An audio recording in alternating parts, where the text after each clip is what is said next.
On peut dire de lui qu'il est allé au-delà du réel, qu'il a reçu le baiser de la femme araignée et aussi qu'il a eu la fièvre au corps. Autant de titres de films des années 80 mettant en vedette William Hurt.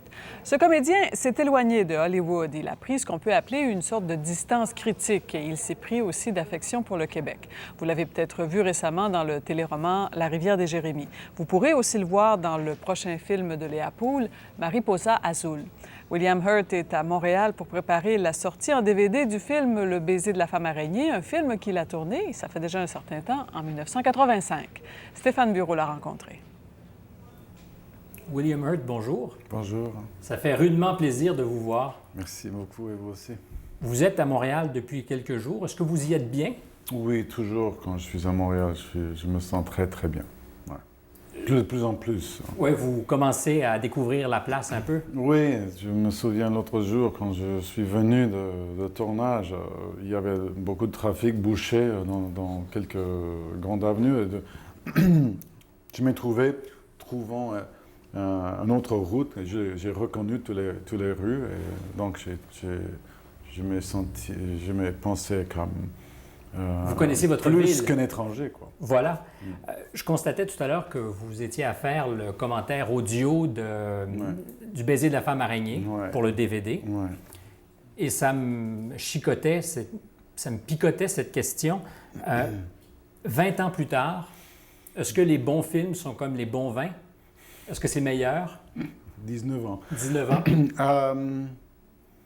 Pour moi, aujourd'hui, oui, parce que ce matin, j'ai eu l'opportunité de le voir encore avec le producteur David Weissman pour faire une sorte d'audio de mes pensées pendant le regarder encore assez longtemps, puis je le regardais, sauf pour quand c'est ressorti pour le Human Rights Watch Film Festival à New York récemment.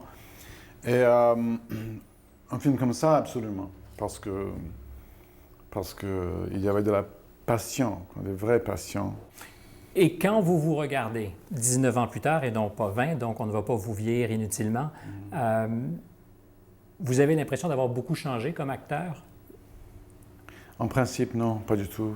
Je suis debout pour exactement la même chose que j'ai commencé.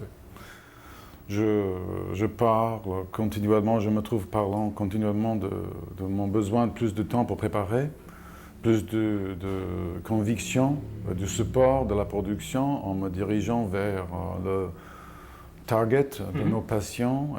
Je me trouve exactement, en principe, l'acteur que vous étiez. Dans le commencement de ma carrière avec des films, parce que ça m'a pris beaucoup de temps pour me préparer, devenir préparé, me présenter aux autres. J'ai resté en école, par exemple, jusqu'à j'ai eu 25 ans. Et parce que j'ai eu peur de me présenter pour jugement avant une période de renseignement profond. Mais les principes que j'ai découverts pendant mes études, mes convictions restent exactement les mêmes. Pas la forme, mais le principe. Donc, au niveau des principes, entre le personnage que vous incarnez il y a 19 ans dans Le baiser de la femme araignée et ce que vous faites aujourd'hui, ça n'a pas vraiment changé? Les personnages, absolument, mais pas le principe d'approche. Qui vous anime, vous comme acteur? La solution, comment on fait la solution de chaque pièce, de chaque production, de chaque scénario. On est donné un scénario et le voir comment on fait l'exploration de ce monde. En principe, c'est le même. Vous disiez, pendant de nombreuses années, j'ai pas eu le courage de me présenter devant les autres, je ne voulais pas faire face à leur jugement. Pourtant, j'ai l'impression que la formule alchimique que vous décrivez, c'est la capacité de rester et d'être vulnérable comme acteur. Est-ce que c'est pas ça le cœur? La métaphore que j'ai pensée l'autre jour était que l'audacité d'être vulnérable, c'est ce qui est le couteau qui coupe le couteau.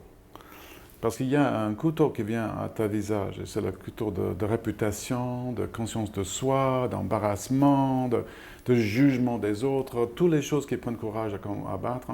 Et la seule chose qui peut prendre cette rasoir et le couper en deux, et le faire à deux côtés comme un fleur, c'est l'audacité de vulnérabilité. Et c'est pour ça qu'on a une technique. Ce n'est pas pour se défendre, c'est pour s'ouvrir. C'est comme, j'ai l'impression dans votre métaphore, que d'être un guerrier, mais sans armure. De plus en plus. Le plus nu, le plus audacieux. Le plus nu? Oui. Ouais. En général, par exemple, je deviens confusé sur un décor si on introduit une autre caméra. Il y a une caméra, et ça, c'est un espace pour moi, métaphoriquement, un espace où je ne me protège pas.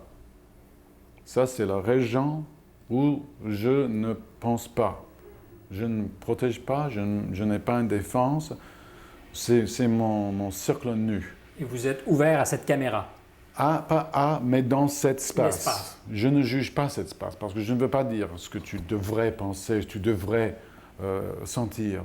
C'est à toi de décider. C'est à toi, l'audience, de décider ce que tu penses. Il y a une responsabilité donc du spectateur aussi. Exact. Exactement le même que le performeur. Absolument. Nous sommes exactement égaux. C'est donc important d'avoir une relation avec les gens qui vous regardent au cinéma ou qui vous voient au théâtre.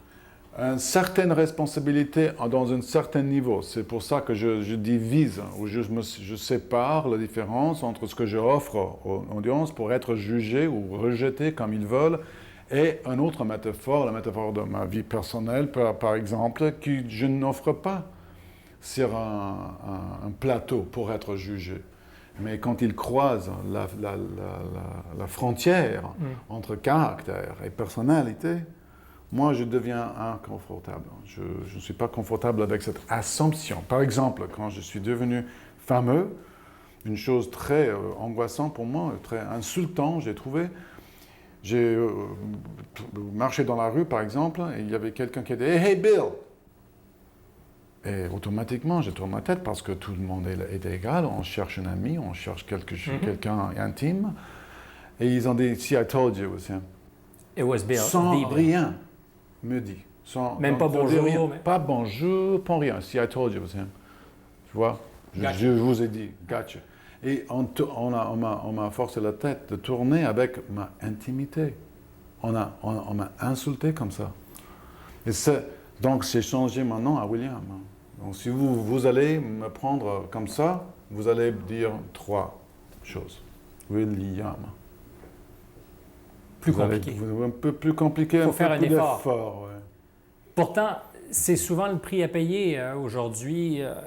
Je sais que vous n'aimez pas l'expression la business du cinéma, parce que c'est un art, mais dans cet univers, disons, il faut donner son âme. Oui. Les gens réclament son âme, on veut la vie privée, on veut... Absolument. Moi, je vois le conflit, un des conflits de mon journée pendant le travail, et c'est entre l'administration de shot et la solution de scène. Et ça, c'est l'issue, c'est le véritable enjeu. Exactement, c'est la solution de scène qui est importante pour moi, et je le vois des yeux d'un acteur. Mais ce que vous me dites, et je reviens à ce que vous mentionniez tout à l'heure sur la vie privée, j'ai l'impression qu'aujourd'hui, les acteurs, et particulièrement les acteurs de cinéma, consacrent plus d'énergie à partager leur vie privée avec leur public qu'à solutionner ce dont vous parlez, le problème de la scène. Est-ce que je me trompe? Tu ne te trompes pas du tout. Tu as raison. C'est ce qui explique que votre parcours est comme changé peut-être à la fin des années 80 et vous avez choisi de travailler ailleurs qu'à Hollywood. Vous travaillez de plus en plus au Canada. Rare Birds qui vient de sortir. Heureusement. Mariposa Azul. J'ai la chance en ça. Ce n'est pas une question que je prends une carte à mes agents et je dis que je veux travailler au nord de cette frontière-là. Mais j'ai la chance de travailler ici et ça me convient beaucoup. Ouais. Parce que avez-vous renoncé à Hollywood? Non, parce que c'est stupide. Ça serait trop facile. Oui, trop facile, trop catégorique, trop général. Et si on généralise comme ça, c'est une sorte de préjudice. Hein, et c'est tort. On se trompe. Il y a des talents énormes partout. Et pour moi, c'est la danse destruction de respect entre une audience qui expecte moins qu'il mérite et les provisoires de produits qui donnent moins qu'ils peuvent. On sous-estime donc le public. Je pense, oui. Ouais. Je veux dire aux enfants et aux jeunes, estimez-vous mieux. Demandez plus. Oui, demandez plus parce que vous avez plus dedans. Et vous valez plus. Oui. La vie est valable. C'est un trésor, chaque moment, chaque battement de cœur. Ouais. Merci d'avoir partagé ces quelques battements de cœur avec nous. C'était un plaisir, William Hurt. De rien du tout.